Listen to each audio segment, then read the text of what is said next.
Всем привет! Продолжаем строительство камина. Вот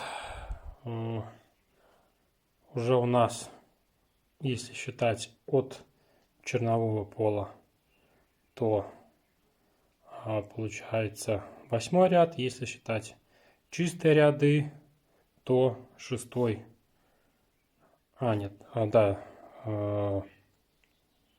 Шестой ряд кладки завершен. Значит, вот здесь вот будет вставляться поддувальная дверка для подсоса воздуха в топку камина. Ну, заказчик так пожелал сделать. И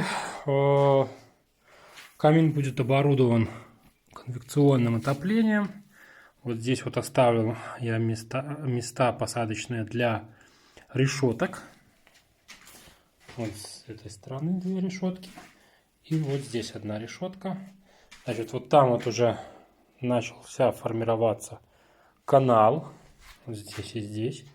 Канал будет подниматься до самого верха, до каминной полки за счет стенок.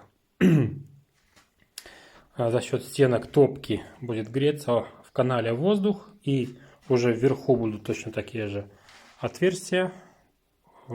Тоже будут решетки. И холодный воздух от пола будет засасывать туда и выдувать в помещение естественным ходом за счет тяги, за счет конвекции. Ну вот будет дополнительный обогрев вот этой вот комнаты, которая планируется быть здесь за камином. Значит, потом более подробно еще раз по конвекции покажу, расскажу, сниму отдельное видео.